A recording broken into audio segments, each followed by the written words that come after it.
CJ Roy ಅವರಿಗೆ ಸಂಬಂಧಿಸಿದ ಇನ್ನೊಂದು 2 ಸುದ್ದಿಗಳಿದ್ದಾವೆ. ಅವುಗಳನ್ನು ಮುಗಿಸ್ಕೊಂಡು ಮುಂದಿನ ಸುದ್ದಿಗೆ ಹೋಗೋಣ. ನಾಳೆ ಅಂತ್ಯ ಸಂಸ್ಕಾರ ನಡೆಯುತ್ತೆ ನೋಡಿ. 57 ವರ್ಷ ಅವರಿಗೆ. ಯಾವ ಲೆಕ್ಕಾಚಾರದಲ್ಲೂ ಸಾಯೋ ವಯಸ್ಸಲ್ಲ. ಆದರೆ ಈ ವಯಸ್ಸಿಗೆ ತಮ್ಮ ಅಂತ್ಯ ಸಂಸ್ಕಾರ ಎಲ್ಲಿ ನಡೀಬೇಕು ಅನ್ನೋದನ್ನು ಹೇಳಿಟ್ಟಿದ್ರಂಥವ್ರು. ಈ ಬನ್ನೇರುಘಟ್ಟ ರೋಡ್ನಲ್ಲಿ ಅವ್ರದ್ದೊಂದು ಪ್ರಾಪರ್ಟಿ ಇದೆ, ಸುಮಾರು ಒಂದು 24 ಎಕರೆ ಇದೆ. ಅದು ಕ್ಯಾಸ್ಕೇಡ್ ಅಂತ ಅವರ ಜಾಗದ ಹೆಸರು. ಒಂದು ರೆಸಾರ್ಟ್ ಇದೆ, ಹಂಗಿದೆ ಅದು. ರೂಮ್ಗಳು, ಪೂಲು ಗೀಲೆಲ್ಲ ಚೆನ್ನಾಗಿ ಕಟ್ಕೊಂಡಿದ್ದಾರೆ. ಇಲ್ಲಿ ನನ್ನ ಅಂತ್ಯ ಸಂಸ್ಕಾರ ಆಗಬೇಕು ಅಂತ ಆಪ್ತರ ಹತ್ರ ಹೇಳಿಟ್ಟಿದ್ರಂತೆ.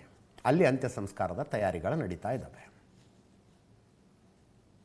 ಹೂಳ್ತಾರೆ ಶವವನ್ನು ಅವರ ಧಾರ್ಮಿಕ ಪದ್ಧತಿಯ ಪ್ರಕಾರ. ಬನ್ನೇರುಘಟ್ಟ ಪೊಲೀಸರು ಬಂದಿದ್ದರು. ಆನೇಕಲ್ ವಿಭಾಗದ DYSP ಮೋಹನ್ ಕುಮಾರ್ ಅವರು ಬಂದು, ಅಂದರೆ VIP ಗಳು ಬರ್ಬೋದು, ಬಂದೋಬಸ್ತ್ ಏನಿರಬೇಕು, ಸೆಕ್ಯೂರಿಟಿ ಏನಿರಬೇಕು ಎಲ್ಲ ನೋಡ್ಕೊಂಡು ಹೋಗಿದ್ದಾರೆ.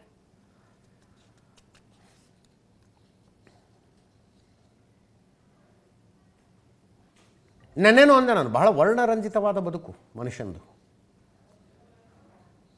12 ರೋಲ್ಸ್ ರಾಯ್ಸ್ ಕಾರ್ ಇಟ್ಕೋಬೇಕು ಅಂದರೆ ಅದು ಸುಮ್ಮನೆ ಆಗೋದಿಲ್ಲ. ರೋಲ್ಸ್ ರಾಯ್ಸ್ ಒಂದು, ಅವುಗಳಲ್ಲಿದ್ದ ಅನೇಕ ಕಾರುಗಳ ಪೈಕಿ ಒಂದು ಬ್ರ್ಯಾಂಡ್ ಅದು. ಬುಗಾಟಿ ಎಷ್ಟಿದ್ವು. ಸಿನಿಮಾ ನಟರೊಂದಿಗೆ ಆಪ್ತ ಸಂಬಂಧ ಇತ್ತು. He use to throw parties. ಅವರ ಬರ್ಡೇ ಪಾರ್ಟಿಯ ಬಗ್ಗೆ ದಂತಕಥೆಗಳಿದ್ವು. ಅವರು ಕೂಡ ಬೇರೆ ಬೇರೆ ಪಾರ್ಟಿಗಳ ಬಗ್ಗೆ ಜನ ಮಾತಾಡ್ತಿದ್ರು.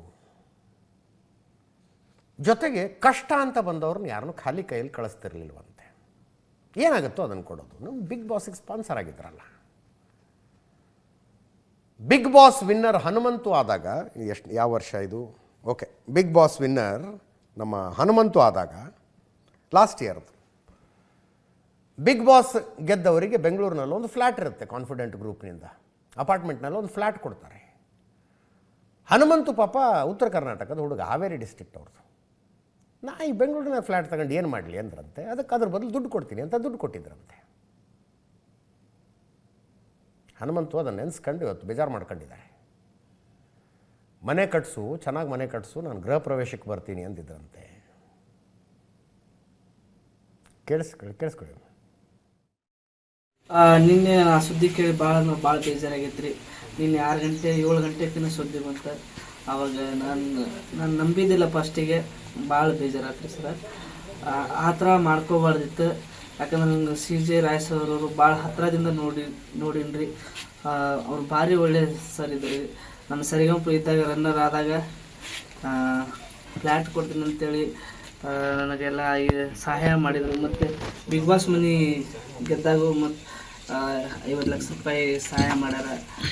ಭಾರಿ ಖುಷಿ ಐತ್ರಿ. ಆದ್ರೆ ಈ ಥರ ಮಾಡ್ಕೋಬಾರ್ದಿತ್ತು. ಭಾಳ ಬೇಜಾರೈತೆ.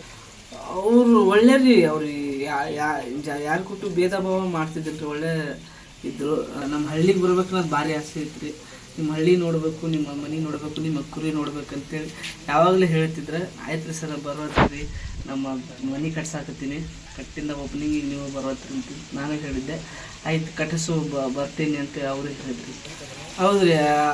ಆ ಹಾಡು ಹಾಡ್ಬೇಕಾರೆ ಸರು ಅಲ್ಲಿ ಬಂದಾಗ ಈ ಹಾಡು ಹೇಳಿದಾಗ ನಮ್ಮ ತಂಗಿಗೆ ಓದಾಕ 50,000 ರೂಪಾಯಿ ಕೊಟ್ಟರು. ಮತ್ತು ನಮ್ಗೆ ಅದು ಸೆಕೆಂಡ್ ಪ್ರೈಜ್ 30 ಲಕ್ಷದ ಫ್ಲಾಟ್, ಟ್ಯಾಕ್ಸ್ ಕಟ್ಟಾಗಿ 21 ಲಕ್ಷ ರೂಪಾಯಿ ಚೆಕ್ಕಿನ ಮೂಲಕ ರೊಕ್ಕ ಕೊಟ್ರಿ. ಭಾಳ ಅಂದ್ರೆ ಭಾಳ ಬೇಜಾರೈತ್ರಿ. ಅವ್ರು ಈ ಥರ ಮಾಡ್ಕೊಳ್ಬಾರ್ದಿತ್ತು. ಅವ್ರಿಗೆ ಮನಸ್ಸಿಗೆ ಶಾಂತಿ ಸಿಗಲಿ ಮತ್ತು ಅವ್ರ ಕುಟುಂಬಕ್ಕೆ ನೆನ್ನೆ ಆತ್ಮಹತ್ಯೆ ಸುದ್ದಿ ಬಂದ ತಕ್ಷಣವೇ ಅನ್ನಿಸ್ತು ಒಂದು ಪೊಲಿಟಿಸೈಸ್ ಆಗತ್ತಿದು ಅಂತ. ಸಹಜವಾಗಿ ಇನ್ಕಮ್ ಟ್ಯಾಕ್ಸ್ ಅಧಿಕಾರಿಗಳ ಕಿರುಕುಳಕ್ಕೆ ಆತ್ಮಹತ್ಯೆ ಮಾಡಿಕೊಂಡರು ಅನ್ನುವ ಒಂದು ವಾಕ್ಯ ಸಾಕು, ರಾಜಕೀಯ ಪ್ರವೇಶ ಆಗೇ ಆಗುತ್ತೆ ಇದರಲ್ಲಿ ಅಂತ. ಈಗೇನೋ ಮಾತಾಡಿದರೆ ರಾಜಕೀಯ ಆಗ್ಬಿಡುತ್ತೆ ಅಂತಲೇ ಕಾಂಗ್ರೆಸ್ನ ನಾಯಕರುಗಳು ಹಿಂಟು ಕೊಟ್ಟರು.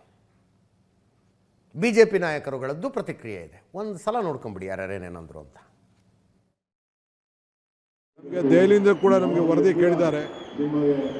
ನಾವು ಇದನ್ನು ತನಿಖೆ ಮಾಡಿ ಇದನ್ನು ಜನರಿಗೆ ಏನು ನ್ಯಾಯ ಏನಿದೆ, ಏನು ಸತ್ಯ ಏನಿದೆ ಅನ್ನೋದನ್ನು ತಿಳಿಸುವಂಥ ಕೆಲಸವನ್ನು ಖಂಡಿತ ನಮ್ಮ ಸರ್ಕಾರ ಮಾಡ್ತದೆ.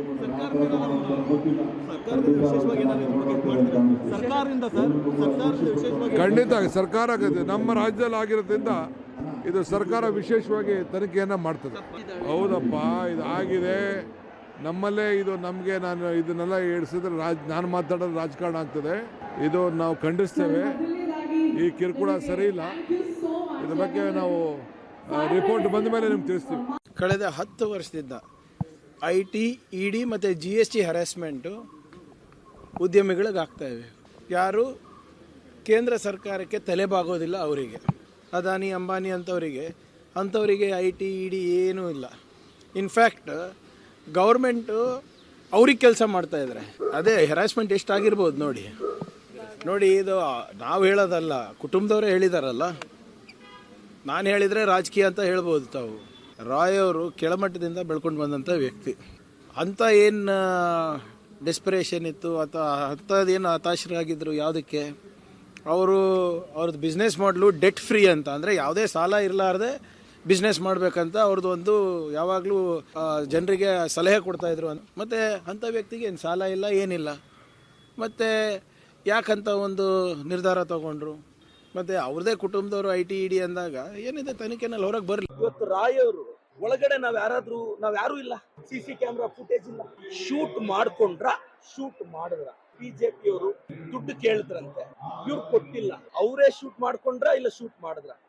ಏನೋ BJP ಅವರು ಎಲೆಕ್ಷನ್ಗೆ ಕಾಸು ಕೇಳಿದ್ರಂತೆ 106 ಕೋಟಿ, ಅದನ್ನ ಅವ್ರು ಕೊಟ್ಟಿಲ್ಲ. ಆ ಕಾರಣಕ್ಕೆ ಟಾರ್ಗೆಟ್ ಮಾಡಿದ್ದಾರೆ. ಭ್ರಷ್ಟ BJP. ಇಂಥ BJP ಅವರಿಂದ ನಮ್ಮ ದೇಶ ಅಭಿವೃದ್ಧಿ ಆಗುತ್ತಾ? ಇಲ್ಲಿ ನಮ್ಮ ಅಶೋಕ್ ಅಣ್ಣ ಬಾಯ್ ಬಡ್ಕೊಂತಾರೆ, ಸುನೀಲ್ ಅಣ್ಣ ಬಾಯ್ ಬಡ್ಕೊಂತಾರೆ, ನಮ್ಮ ಯತ್ನಾಳ್ ಸಾಹೇಬ್ರು JCB ಮೇಲೆ ಕುತ್ಕೊಂಡು ಬಾಯ್ ಬಡ್ಕೊಂತಾರೆ, ಒಂದು ಮೈಸೂರಲ್ಲಿ ಕುತ್ಕೊಂಡು ಕೋತಿ ಬಾಯ್ ಬಡ್ಕೊಳ್ಳುತ್ತೆ. ಸೊ ಕಾಮನ್ ಮ್ಯಾನ್ ಯೋಚನೆ ಮಾಡಬೇಕು. BJP ಅವರಿದ್ರೆ ಇದೇ ಹರಾಸ್ಮೆಂಟ್. ಸುಮ್ಮನೆ ಏನೋ ಹಾರಿಕೆ ಮಾತುಗಳನ್ನು ಆಡಿದ್ರೆ ಪ್ರಯೋಜನ ಇಲ್ಲ. ಪೋಸ್ಟ್ ಮಾರ್ಟಮ್ ಏನೋ ಈಗ ಮುಗಿದಿದೆ. ಈ ಕಾಂಗ್ರೆಸ್ನವರು ದುರ್ನಡತೆಯನ್ನು ಪ್ರದರ್ಶನ ಮಾಡಬಾರ್ದು. ರಾಯ್ ಅವರು ತೀರ್ಕೊಂಡಿದ್ದಾರೆ, ಅವರ ಆತ್ಮಕ್ಕೂ ಶಾಂತಿ ಸಿಗಲಿ. ಕೆಟ್ಟದಾಗಿ ನಡ್ಕೊಳ್ಳತಕ್ಕಂಥ ಈ ಕಾಂಗ್ರೆಸ್ನವ್ರಿಗೂ ಶಾಂತಿ ಸಿಗಲಿ ಅಂತ ಹೇಳ್ತೇನೆ ಅಷ್ಟೇ. ಬಿಸ್ನೆಸ್ ಮೆನ್ಗಳನ್ನಲ್ಲದೆ IT ಅವರು, ED ಅವರು ಇನ್ಯಾರನ್ನು ಮುಡಿತಾರೆ? ಕಾಂಗ್ರೆಸ್ ಅಲ್ಲಿ ಮಂತ್ರಿಗಳು ಅರ್ಕ್ ಬಾಯಿನವ್ರು ಇದ್ದಾರೆ. ಆ ಅರ್ಕ್ ಬಾಯಿನವ್ರಿಗೆಲ್ಲ ನಾನೇ ಯಾಕೆ ಉತ್ತರ ಕೊಡಲಿ? BK ಹರಿಪ್ರಸಾದ್ ಅವರು ಬಚ್ಚಲ ಬಾಯಿ ಇದ್ದಂಗೆ, ಈಗ ಮಾತಾಡಿರ್ತಕ್ಕಂಥವ್ರು ಹರಕ್ ಬಾಯಿ ಅಷ್ಟೇ. ಅವ್ರಿಗೆ ನಾನು ಉತ್ತರ ಕೊಡೋ ಅವಶ್ಯಕತೆ. ಪ್ರದೀಪ್ ಈಶ್ವರ್ ಅವರು ಪೊಲಿಟಿಕಲಿ ಏನೇನು ಮಾತಾಡಿದ್ರು, ರಾಜ್ಯದಲ್ಲಿ ಏನೇ ಆದರೂ, ದೇಶದಲ್ಲಿ ಏನೇ ಆದರೂ ಅವ್ರದ್ದೊಂದು ಕಮೆಂಟ್ ಇತ್ತು. ಬಟ್ ಅವ್ರು ಹೇಳಿದ್ರಲ್ಲ, ಅವರೇ ಗುಂಡು ಹಾರಿಸಿಕೊಂಡ್ರು, ಯಾರಾದರೂ ಹಾರಿಸಿದ್ರ? ಮೆಡಿಕಲ್ ಸೈನ್ಸು ಬಹಳ ಮುಂದುವರೆದಿದೆ ಸರ್. ಆತ್ಮಹತ್ಯೆನಾ ಕೊಲೆನಾ ಆರಂಭಿಕವಾಗಿ ಪೋಸ್ಟ್ ಮಾರ್ಟಮ್ ಮಾಡುವುದಕ್ಕೆ ಶುರು ಮಾಡಿದಂಥ ಫೊರೆನ್ಸಿಕ್ ಮೆಡಿಸಿನ್ನ ತಜ್ಞ ವೈದ್ಯ ಕಂಡುಹಿಡಿದು ಬಿಡ್ತಾರೆ. ಗುಂಡು ಹಾರಿಸಿಕೊಂಡದ್ದ, ನೇಣು ಹಾಕಿಕೊಂಡದ್ದ ಎಲ್ಲವೂ ಗೊತ್ತಾಗುತ್ತೆ. ಅದೇ ಕಾರಣಕ್ಕಾಗಿ ಪೋಸ್ಟ್ ಮಾರ್ಟಮ್ ನಡೆಯೋದು, FSLನವ್ರು ಬರೋದು, ಬ್ಯಾಲಿಸ್ಟಿಕ್ಸ್ನವ್ರು ಬರೋದು, ವೈಜ್ಞಾನಿಕ ಉತ್ತರ ಸಿಗುತ್ತೆ. ಮತ್ತು ನನಗೆ ತಿಳಿದ ಮಟ್ಟಿಗೆ ಪೋಸ್ಟ್ ಮಾರ್ಟಮ್ ಮಾಡುವ ಹಂತದಲ್ಲಿ ಅದನ್ನು ಬದಲಾವಣೆ ಮಾಡಿಸೋದು ಬಹಳ ಕಷ್ಟ. ಯಾಕಂದರೆ ಡಾಕ್ಟರ್ಗಳು ರಿಸ್ಕ್ ತಗೊಳಕ್ಕೆ ಹೋಗಲ್ಲ.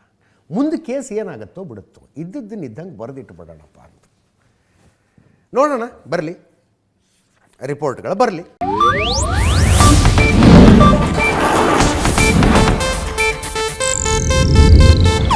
ಇದು ಏಷ್ಯಾನೆಟ್ ನ್ಯೂಸ್ ನೆಟ್ವರ್ಕ್ ಪ್ರಸ್ತುತಿ.